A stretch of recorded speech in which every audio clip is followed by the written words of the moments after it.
Yeah, now, here we are now. It is a Monday night. Lou Marconi, my buddy, my pal, we're stirring the pot, and it's Nick Chubb Day. I'm wearing my Nick Chubb jersey. It doesn't fit quite great these days, but it looks good. You wear it well, John. I wanted to represent the heart and soul, the beat of the Cleveland Browns for years, these past 7 years.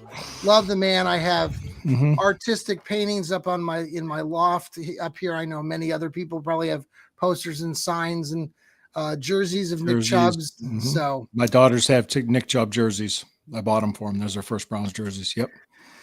Kind of knew it was coming. Yeah, kind of knew it was coming, but there's a variety of takes on it.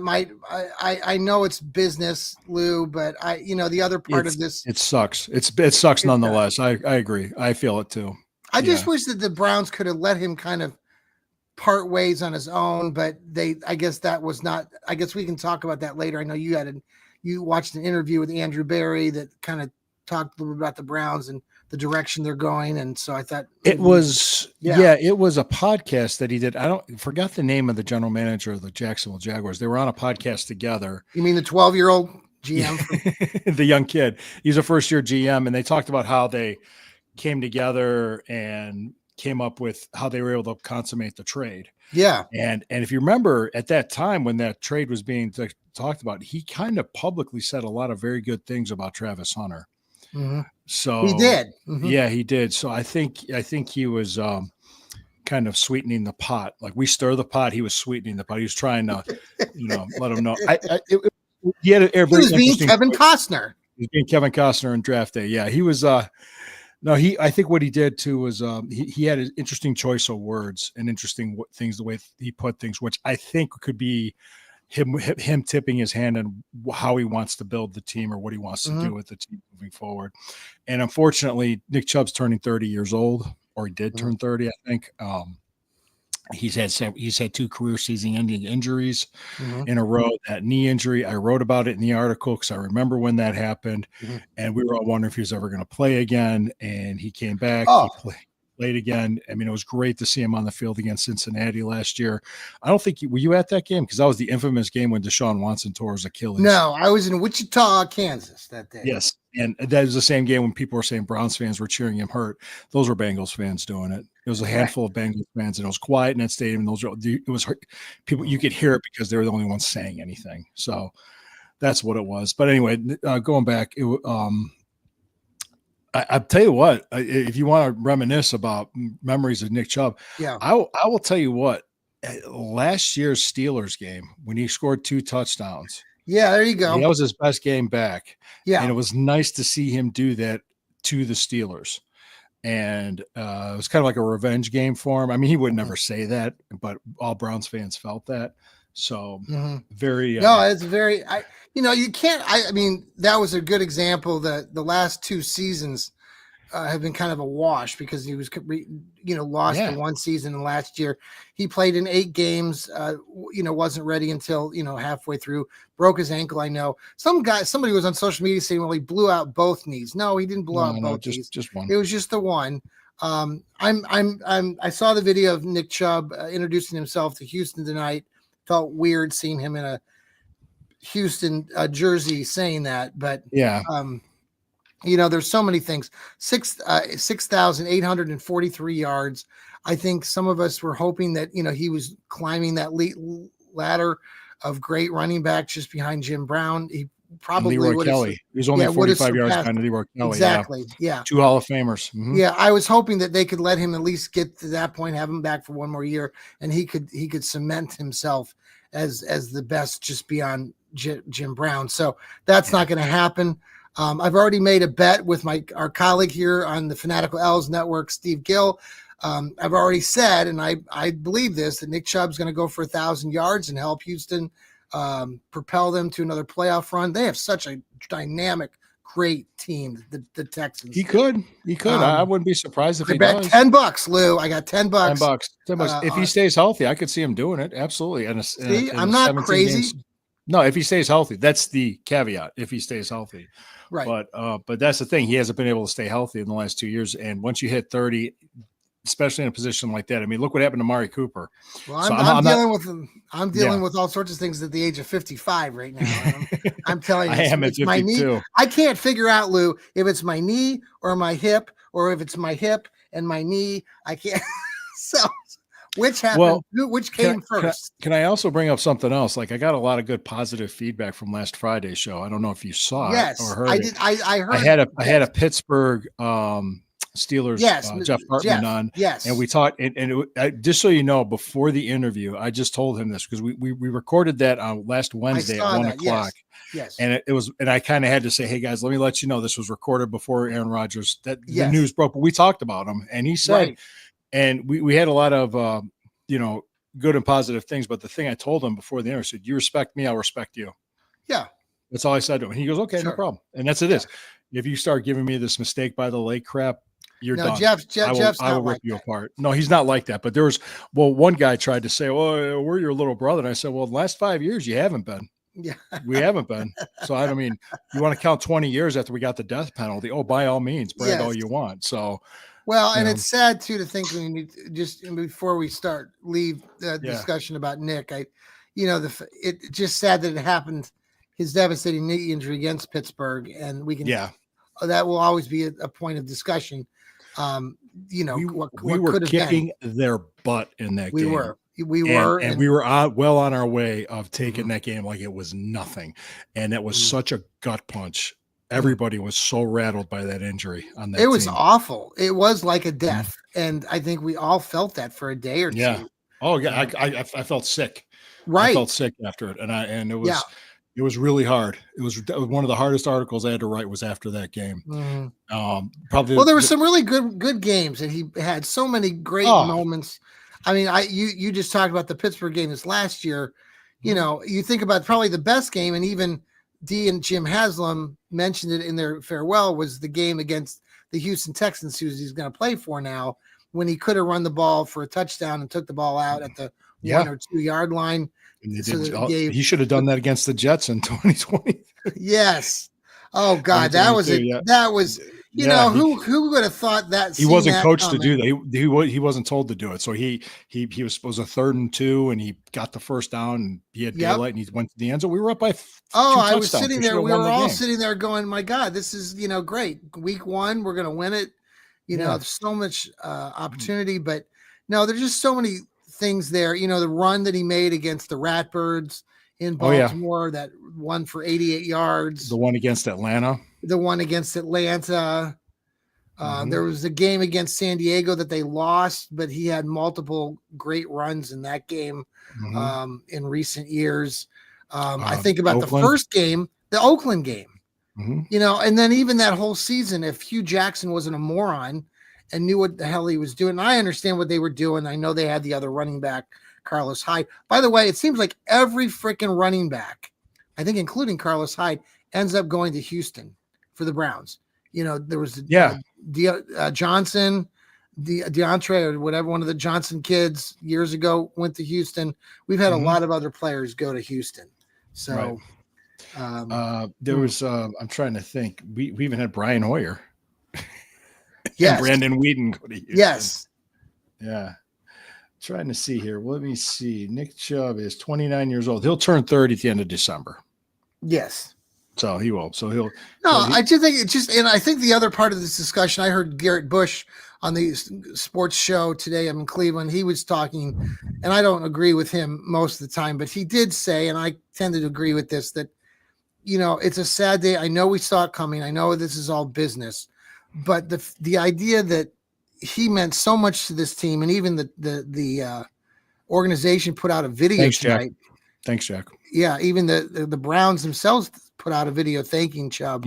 Why they couldn't have if Chubb wanted to come back, and you got to believe that Chubb wanted to come back, let him come back and finish his career. And what harm does it do? I know they drafted the 2 guys.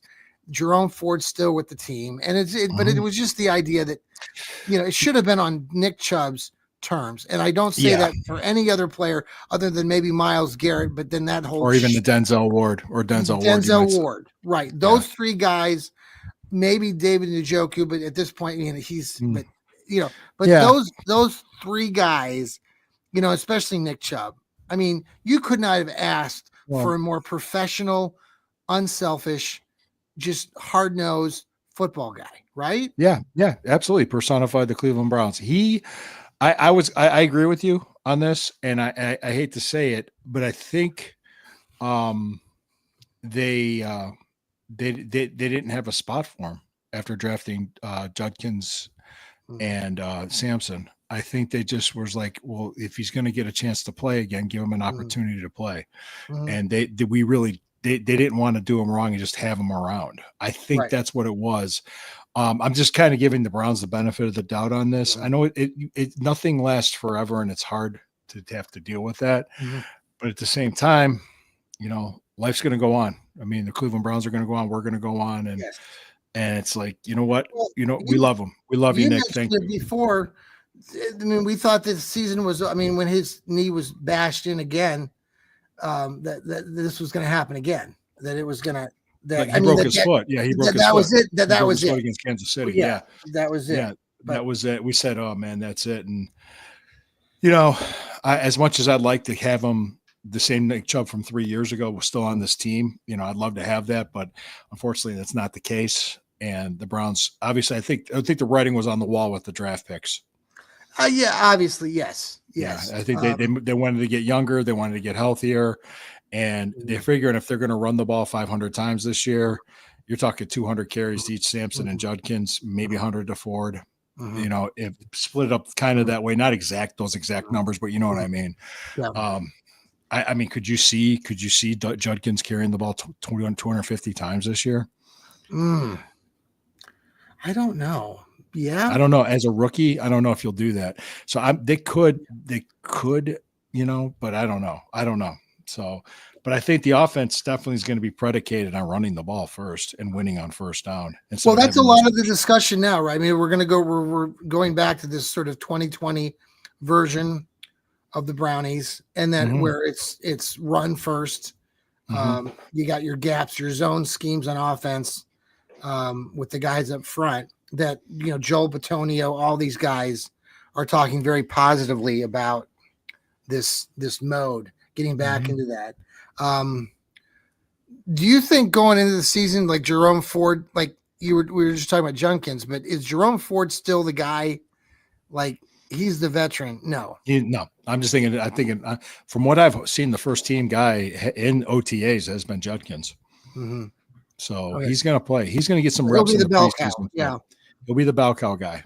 Okay. And Sampson will be the change of pace, and Ford will be in there to take reps to give, if you want to give him a series off, and they're not going to do what you remember how they did Nick Chubb when people said, I'd run Nick Chubb 50 times a game. I remember hearing those calling in the post game shows. I'm like, do you want him to last 10 games in the season? I mean, geez. But like you'll see Jerome Ford get the carries, Sampson get these. It'll be split three ways throughout the season. You think so? You definitely think so.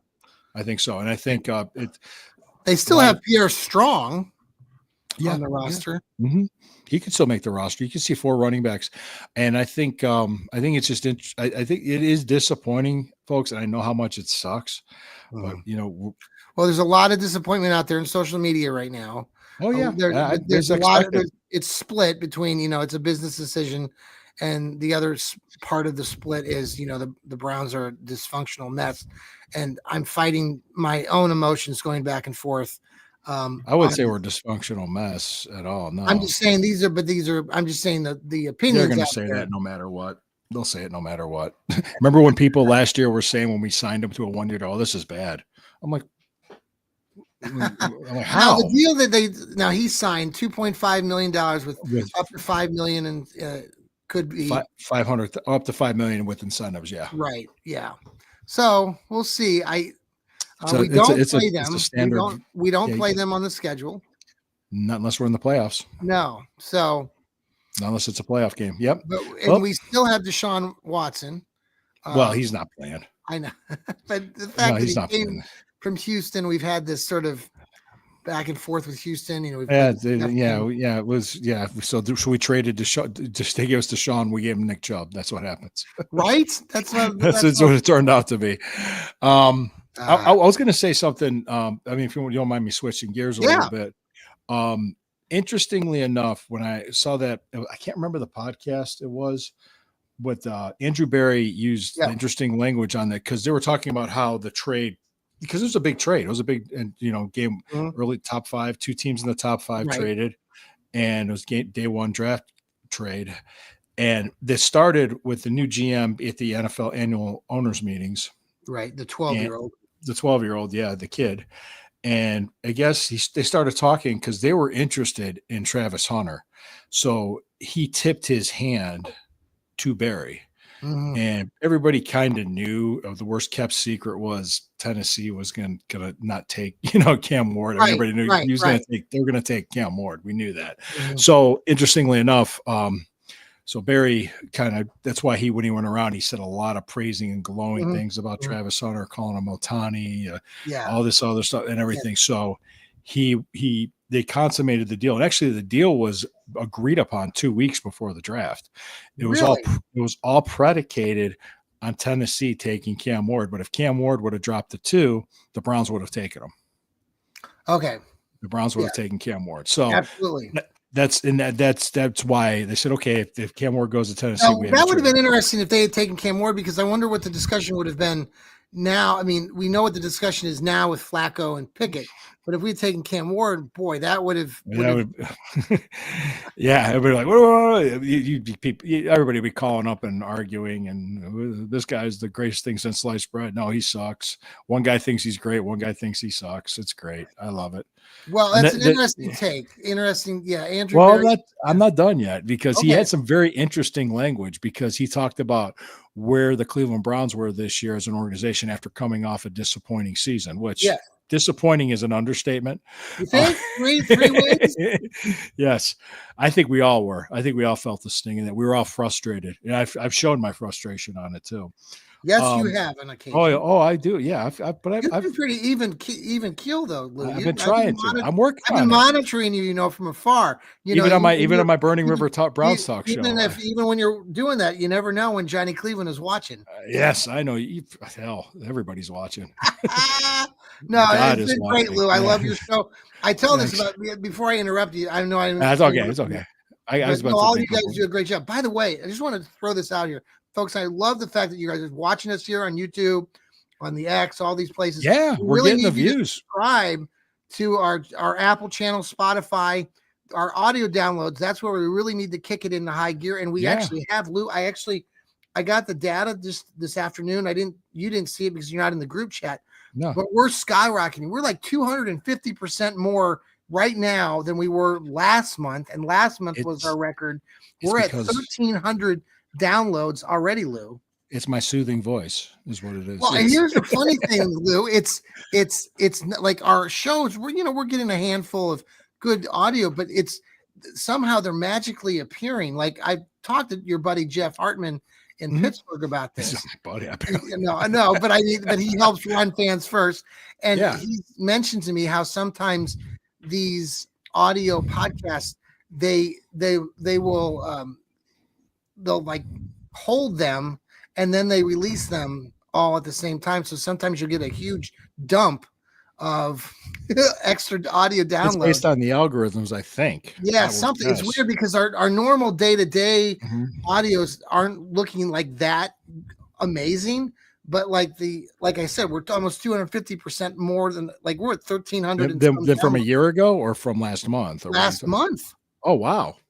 That's what I'm saying. Right. Until the season starts. That's when it picks up for us. I mean, I think once training camp's the 3rd week in July. So here we are in the 2nd week of June. Yep. So it's coming quick, guys. Anyway, back to your story. What Barry said was he talked about the disappointing season, and he said we're right now at a point to do a strategical pivot. Pivot. Like that part in Friends with the couch. Yep. Chandler and Ross. Pivot. That's what he did. He said strategical pivot, which means, okay, Deshaun Watson was a bust. It blew up in our faces. We gotta figure this out. We gotta start bringing in young talent. So he said, how are we going to do this? Are we going to try to build as much talent around a good young quarterback? Or are we going to try to get generational talent at quarterback? So that's what his 2 ways. And really, if you think about the direction they went, They Yes. traded back 3 spots, got more assets. They did. They got more assets in draft Yeah. cap because they have 2 first-round picks next year. Both of them will probably be in the top 15. I would think that's safe Yep. to say. Yep. Now, they also got brought in 2 young quarterbacks, rookies, that the team likes. They Yeah. liked Dylan Gabriel. Shador Sanders, I mean, they wouldn't have drafted him if they didn't like him. So, I mean, if they didn't want him, they wouldn't have taken him. So they said Nobody in the fan base likes him, but that's okay. There's people that do. I've seen it. That people are saying he should be the day one starter, which I think that's not fair to just look at OTA practices and think he should be. I think Galen. Okay. Or him or Dylan Gabriel, but I'm thinking they're going to get their starts by the end of the year, and we're going to see what we have, and they're going to know. Okay, now then they're going to go. Okay, if we have a shot at a generational type quarterback in next year's draft, do we take him? Which I think if it's somebody like a no brainer like a Joe Burrow, absolutely. If he's sitting there for you, and Jacksonville has the number 1 pick, and we have that pick, by all means, take him.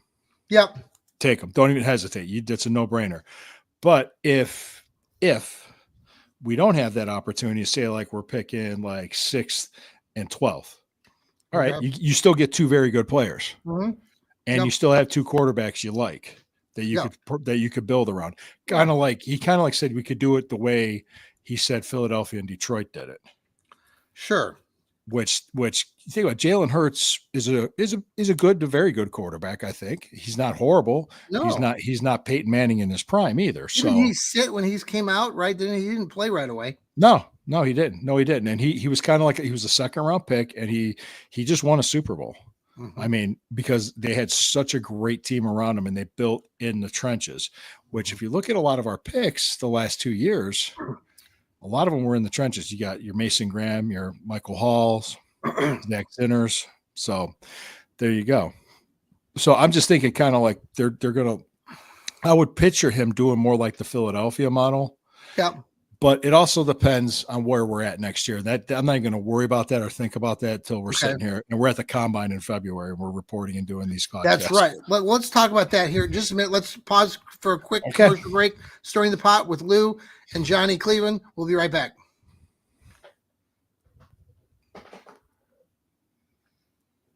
All right, we're back from our hiatus. Thank you for joining us. There's Lou Marconi.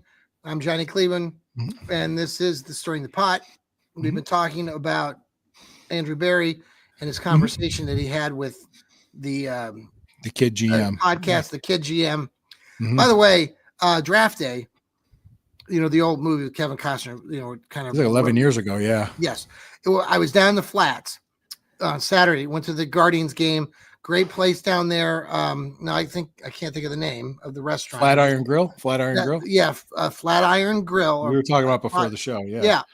So it's a pub, and folks, if you ever go down to the Flats, there's lots of things to do down there, but stop at this restaurant. They actually have shuttle service to and from Guardians games and Browns games. They have shuttle service to the Browns games, but not on the way back. You can either walk or get an Uber, because Browns fans are a little bit more nuts than Guardians fans during the summer. Anywho, we were driving to the Guardian Stadium to Progressive Field, and we drove by the Sunoco gas station that is famously in the Draft Day movie. Do you know what I'm talking about, Lou? The scene where Kevin Costner stops to fuel up in the morning of the Draft Day, and we were driving in the van, and I said, that looks really familiar, and the guy said, yep, that's from the Draft Day movie. So there you go. Little movie trivia. What else you got on your mind, Lou? You had a good show. Thank you. Yeah. Thank you. What else was on my mind? I think we talked about this on Friday too. I'm going to make some bold predictions. I think DeJuan Jones will be our starting left tackle. You do think he's going to go on the left tackle? Okay. Well, he's getting reps at first team left tackle in OTAs, and he's on the field. He's playing, and he looks like he dropped about 30 pounds. Yep. So he looks like he's in shape. He'll be in shape for training camp. My bold predictions is we're going to be better than 3 wins. Okay. Well, don't want to put myself on a limb too much. I think you're going to see better offensive line play. Yeah. The other thing too, they're doing 11-on-11 drills in OTAs, which they didn't do last year. Yes. And I think we're going to see a more physical training camp, and you're going to see players playing in the preseason. You're going to Yes. see a team more ready to play week 1 than you saw last year. Yeah, I And agree. Now, I go want ahead. I want to give you some things from our colleague Steve Gill, and I want to ask your reactions to these because that you're kind of talking about our preparation for this season. And Mhm. Steve went back and has been reviewing the games from last year, and kind of also talking about He's what's still sitting needed. through that shit. I know, but I mean, he's doing his research. Good job, Steve, with Dog Pound South podcast. Yeah, But thanks, Steve. what I think this is, I wanted your observations on this, and in turn, how like what we're doing now with these OTAs and how we're going to ramp it up here with the mini camp here. So that he was just saying that the Browns defense in general was bad, not just at the end of games, but for many games they did not stop the run. A lot of people think that they were stopping the run. They really didn't. He did say that Jerry Jeudy was a very good number 1 wide receiver for most of the season. Mhm. He also made an observation to basically that we should have beaten the Giants.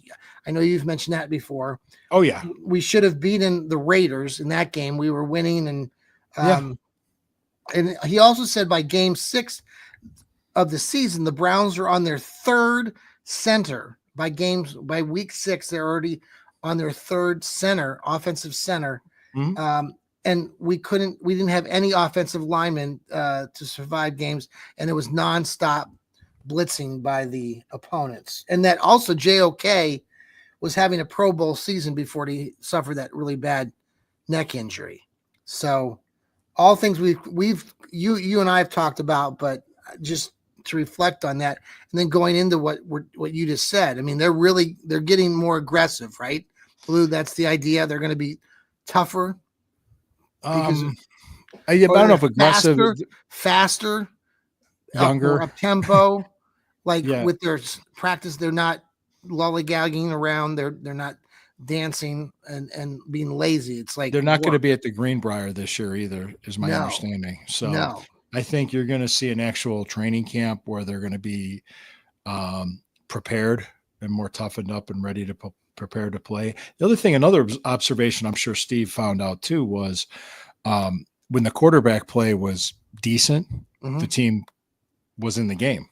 Yeah. You were in the game. I mean, a lot of why the defense didn't look as good was because the offense sucked so bad. How many? You think back to that first Giants game.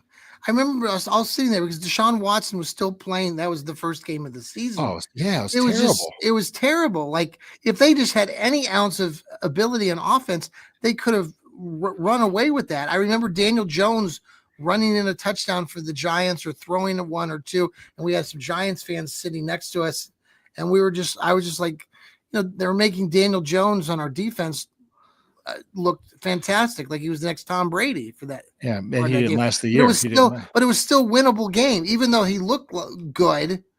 The opponent. Like, or how about Browns, that one when an interception got called back doing a ticky tacky roughing the passer call when he didn't even get knocked down, but they called a roughing the passer. Oh yeah, yeah. And then they drove down and scored. We would have had a chance to go up 14-0. Oh, I forgot about that. Yeah. I remember because you want to see me lose my stack, lose my shit and blow my. Oh, I was screaming. You were screaming. Yeah, I was screaming. I think that referee could have heard me because I was. No, I remember because we jumped on them quickly. Right, it was 7-0. Yep, and we recovered a fumble from the kickoff. Yes, and first offensive play is Watson to Cooper. Boom. So when the quarterback play like the Cincinnati game, Cincinnati game, it was decent, and we were in the game. That was that opening kickoff that killed us. Oh yeah. And then you had the Baltimore game, the Steelers game. Those games we won, and we were in the Denver game, but it was just too many interceptions, and it was just the turnovers were killing us. So if we have decent quarterback play, not turn the ball over with this defense, I think we're going to be in a lot of games. Like you said, the quarterback play. I think you think about this now. We have this whole new set of QBs in for the Browns. Long gone are DTR and Deshaun Watson and whoever else was the other backups. Now we have 2 rookie quarterbacks, Joe Flacco and Kenny Pickett. Right. I mean, it's totally going to be new. I think it's going to be something to build on. Mm-hmm. Browns fans should be optimistic, though I'm pretty depressed today with Nick Chubb leaving. I'll get over it. Browns fans will get over it. And the first time that We all will. Quinshawn Judkins scores a touchdown, OSU, the OHIO, there will be fans screaming that when Judkins scores his first touchdown. So, no, I think that'll alleviate some of the pain, but the Browns really need to get off to a good, fast start this year. And maybe like you're saying in these practices and really ramping it up with their tempos and their aggressiveness. We don't want them injured because we know what the injury bug can do. It can decimate a team, and that's what we saw a little bit last year. I mean, they were injured coming out of the gate. I mean, right. That's what, a lot of the offensive line was. I mean, we like you said, we're on a third center by the 6th week. I mean, and there was a lot of like holding penalties, false starts, sacks, just negative first down plays, and over 70. We have been one of the most penalized teams, and that's really a bad thing for Kevin Stefanski. I saw you wrote an article about Kevin Stefanski this week. Mm-hmm. If he's on the hot seat. I said, now it's too early to say now. Yeah. But I did make a point saying that, 3 wins isn't going to cut it. So I'm not saying he's 100% safe either, but I'm saying it's a little bit too early to say that, because I've heard people talking about it. And I just kind of get an idea on that. I think, how many wins do you think it would to keep his job? Mm-hmm. It's hard to say. I mean, it seemed like the way they handled themselves this offseason was they're building towards the future. They're not thinking like, we got to win now. I mean, I'm not, just to be honest with you. And that's why a lot of fans are kind of like, okay, let's see what we can do now that we get this Watson crap behind us, even though he technically is still on the team, but he's not gonna. Yeah, I think all language aside, they're moving on from him. That I did say that. Yeah, go ahead. No, I lost my train of thought. Well, I would say I kind of was playing the scheduling game, but I don't like to do that. No, but I think if you look at what they could do, which is start off by winning half your divisional games, splitting them. That's 3 wins. 3-3 in division. Okay. Yeah. All right. Let's look at other games. We play the AFC East. Jets. Depends on what kind of team the Dolphins are. Then you also have the Vikings, and you kind of don't know what you're going to get with the Vikings either. Could be a winnable game. Let's just kind of say it's in the kind of gray area, winnable. I think the Chicago game could be winnable. So I just did that. I just did 4 right there. Then you got Tennessee, could be winnable. There you go. You got the schedule up there. Yeah. Then, the Raiders, that's going to be tough out in Las Vegas. I almost said LA. Right. But I'm just looking at some of these games that are potentially winnable games. The week 1 game, I think, is a definite win. If you come out of the gates, and my opinion, if you got to win week 1, you're at home against the Bengals. Yeah. You're and they're notoriously slow starters. They always start their season slow. Cincinnati always does. And they're probably going to try to break that trend. The thing was, we faced the Steelers in week 6. Their bye is week 5. Right. They're coming off their bye, and we're coming back from overseas. Yeah. So it's like, oh, great. Okay. So how's that going to turn out? Then you got the Patriots. It's hard to say, but I just kind of rattled off like 8 games that if they split the division, they could win 8 games. I mean, I'm not saying I don't think it's too crazy. I said somewhere between 7 and 8. Though, Lou, right? Yeah. Because you won 11 games 2 years ago. Then you win 3 last year. Right. Everybody coming in under the sun was predicting a big season last year. I was. Lots of wins. You were. I was. I was saying, well, wait, whoa. But I wasn't saying they were going to be just 3 wins. But I was saying, what if the season goes south? Well, it did go south. Now, there aren't a lot of people that I'm hearing, at least right now, that are willing to go out on the limb and say, oh, the Browns are going to be right back up. They can get 9, 10, 11 wins again this season. I haven't heard anybody say that. I'm not saying that either. I'm just saying it's just funny because the perspective on it, the perception. And the team, I know we've changed, but a lot of the same veterans are still here, including Denzel Ward and Myles Garrett and David Njoku and amongst others. So it's just funny to me because we're being much more timid with our predictions because we were rattled as a fan base. And I think as analysts, as we analyze this stuff, I mean, I know I'm a little bit more like, well, shit, they won 3 games last year. Well, where are the wins this year? If we noticed, I kind of did this exercise that fans will do this. They'll talk themselves into wins. Yes. And I did that last year. And I kind of noticed that with Jeff Hartman, with Aaron Rodgers. Oh, we could win 11 games with Aaron Rodgers. Yeah. And I'm thinking, like, I don't know. I mean, I really don't know. I don't know if Aaron Rodgers is going to be any good or not. He hasn't been good. I'm not worried. I'm not worried about it. Now, he did say, I saw something, Kevin Smith, who writes for them too, was talking about Aaron Rodgers. And I mean, I know he's still got it. Like, he's a savvy veteran, but, some of the passes that he can make that some of these other younger guys can't make. I mean, that's pretty obvious to me.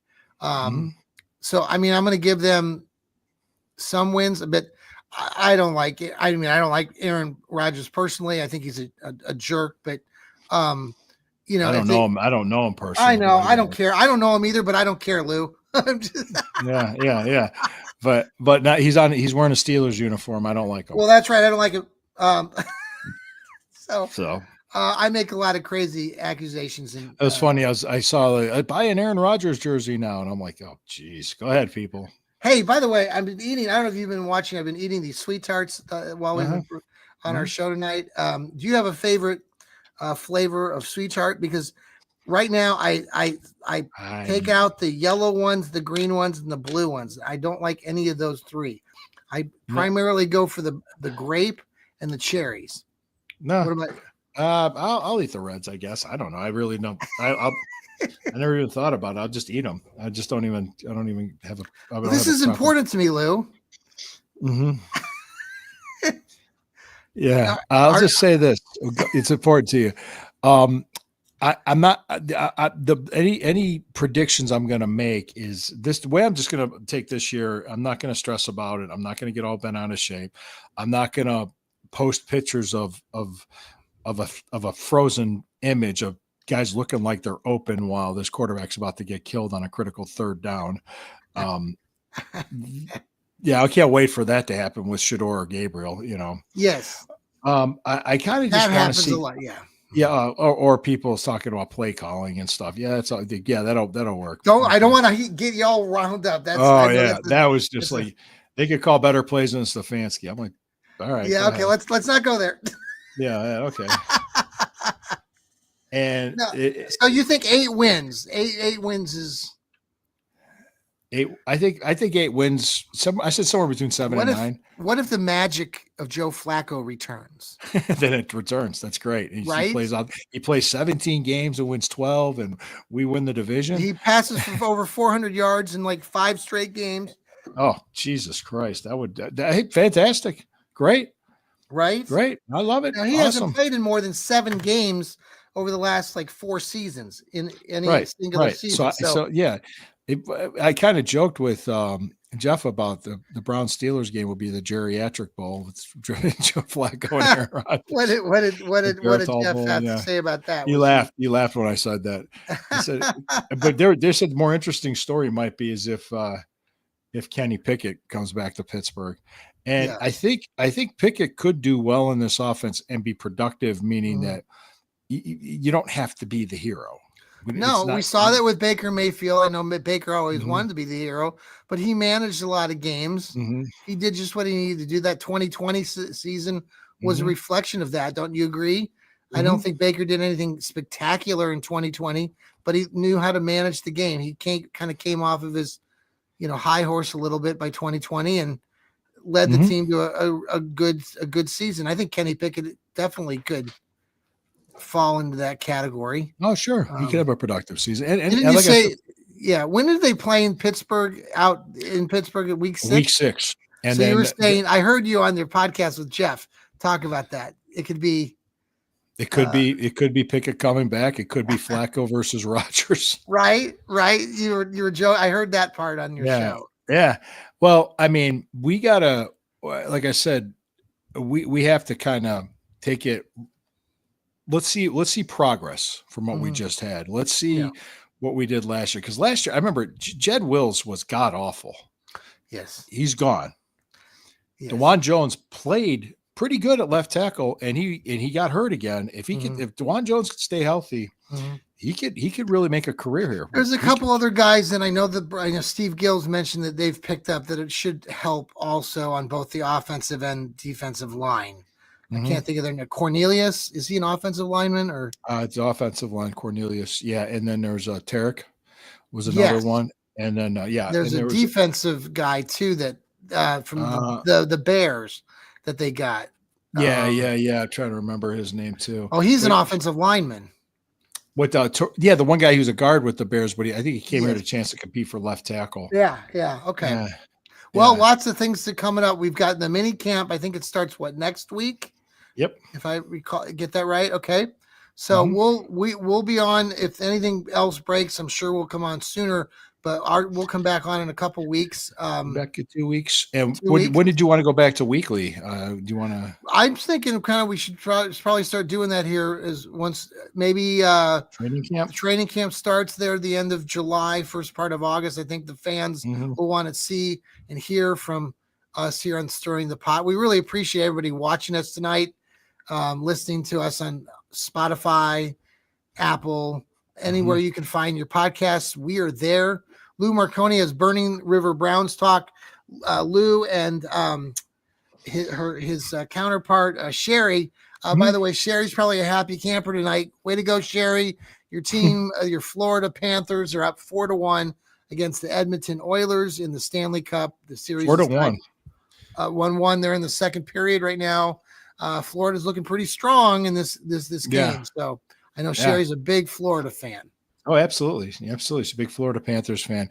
Folks, just like I said, too, let's also keep in mind with these OTAs and this footage you're seeing in shorts and helmets, let's be fair. Be fair to Shedeur Sanders, be fair to Dylan Gabriel, be fair to all these players. Let's see them play in live game action. Let's start with the preseason first. And then remember that it is preseason. So just let's pump the brakes, okay? I mean, I'm glad they addressed running back and quarterback in the draft. Yeah. And I'm glad of the moves that they made, and we'll see what happens. But let's be fair to these guys, okay? Please, let's do that. It is a pivot, like you said. It is a pivot for the Brownies. Yeah. Strategic pivot, which they need to start bringing in young talent, and there's things to be optimistic about. I'm really more optimistic to see how this offense is going to look. I'm kind of, because last year's offense was so pitiful. You should write your next article about that. I had an idea too. Yeah. I said, like, how will the offense look without Nick Chubb? There you go. Yeah, we could do that. I think that would I work. actually got one probably coming out tomorrow. I'm talking a little Buckeye stuff. Okay. Jeremiah Smith contending for a Heisman. Yes. Oh, I like that. Yeah, I did that one. I did one. I talked about the Michigan thing. That was this weekend, and I talked about it Friday. Yeah, it's interesting. I sent you that podcast. I did. I watched a little bit of it. Yeah, that guy was from Tennessee. See, I didn't know how that scandal broke, but I guess it started. This is what I heard was that Connor Stallions bought tickets for a guy to do a Tennessee game. Okay. And they stole the signs from Tennessee and from Clemson and got them to South Carolina. So both those teams would lose to South Carolina and not get in the college football playoff because Michigan would have to face them. And that's how it started. That's how it started coming up. And then they see him on the sideline in the Central Michigan coach got fired, people. Yeah. Because of that. And there's even more to this too. Like, it started out during 2020, when it was a dead period for recruiting. And that means nobody was allowed to be on campus. Right. Well, Harbaugh had players on campus. Gosh. So he got in trouble for that. Then there's some other computer hacking thing that was happening at Michigan. which I'm hearing about. You know, this they're going to today. make a movie of all this, right? They got to make a movie. Probably. Well, they had 11 violations total. 6 of them were level 1. This is rare when it gets to the rules committee like this and they have the hearing. Most of the time, like 99% of the time, it goes to a settlement. Like the college just says, we don't want it. We just tell us what our punishment is. We'll do it. Let's just be done with this. Right. Michigan did not want to settle, probably because what was offered to them sucked so bad. Like they didn't want to do it. And you're probably going to see some vacated wins. You're probably going to see a 2-year postseason ban. And I wouldn't be surprised, but although it's considered unlikely, they could vacate the national title. They could. Well, let me tell you the story that I heard. It was in 2020, COVID year, conference call with the Big Ten coaches. Harbaugh and Ryan Day got into a spat, and Ryan Day said, you know what? We're going to drop 100 on you in Ann Arbor. And guess what happened? Harbaugh's guys had COVID, couldn't play. Oh my gosh, that's right. And he is yet to beat Ohio State. If they would have dropped 100 on him, if they would have blown him out, he would have been fired. All of them would have been gone. So then come 2021, Connor Stallion starts doing the sign stealing. They got all this. They did all this nefarious recruiting. They started beating us. They had all this recruiting coming in because they went from a 60% or 65% winning coach to a 90% winning coach and started bringing all this talent. So you tell me, so it's interesting what's going to happen, but it could take like months before this decision comes down. Which is fine. But I was talking about, hey, this Ohio State team's loaded again. So it's supposed to be. So anyway, that was that. And I think there's a lot to talk about this football season, a lot to look forward to. And the other thing I don't understand, the first game of the season for Ohio State, Texas at noon. Oh, I know. Well, that's a Saturday night game. I don't know. No, it's that Fox. That's their whole kickoff. Yeah, I know. I've heard that a lot down here in Columbus. It's been on the news as the lead story and many things. But the Michigan scandal too? Not that as much. I don't. Well, maybe it has. I know when the Texas thing came out, that whole game, I did catch the news that day. If you put it all together, it kind of makes sense, and you're going, So we'll see what happens. But thank you guys. Appreciate it. I'll see you guys Friday night. Friday night. You got a special guest coming? Nothing yet. No, not as yet. I've got a date night with my wife, so I don't know. It's okay. I won't bother you. I won't bother. Nothing going on as of yet. So, but we appreciate it. Thank you guys so much. Stirring the pot. Have a great night. Go Browns. And thank you, Nick Chubb. We will miss you. I'll miss you 24. Take care, everybody. Thank you.